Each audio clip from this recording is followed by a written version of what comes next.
So the next slide shows the general fund state aid award comparison between the 2 years. So we received our 26-27 state aid award on March 12th, totaling $11.9 million, as compared to the prior year of $12.3 million. So this reflects a 3% reduction in our categorical aid amounting to $369,000.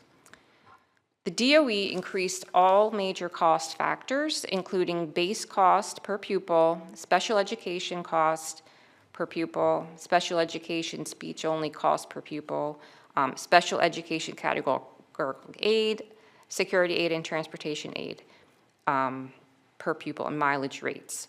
So why was there a decrease in our state aid? Strictly because of our declining enrollment.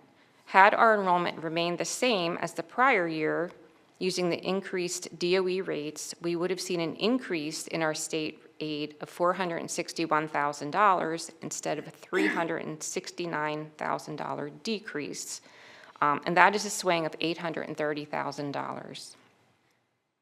It's important to note that our decrease was capped at 3%. Had it not been, we would have seen an additional decrease of $19,000.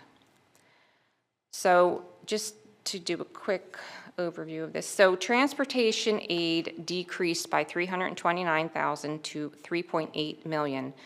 This calculation is based on actual number of transported students as reported on the DRTRS, which shows a decrease from the prior year. So as I mentioned, the cost coefficients for the per pupil base amount and mileage amounts used in the state formulas increased 3.58%.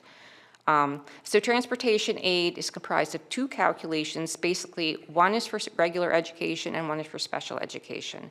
And it takes into account the number of students being transported, multiplied by a base per pupil amount, as well as a base mileage rate multiplied by average distance. Security aid increased by $20,000 to $985,000. Security aid is based on projected enrollment as calculated by the DOE multiplied by a per pupil amount. There is an additional amount added for low income enrollment, which is actually the only component of state aid where we saw an increase amounting to $40,000. Special education aid, our largest amount, which is based on projected enrollment, decreased by $60,000. It's important to note that while our total special education population may show a decline, our out-of-district students remain steady.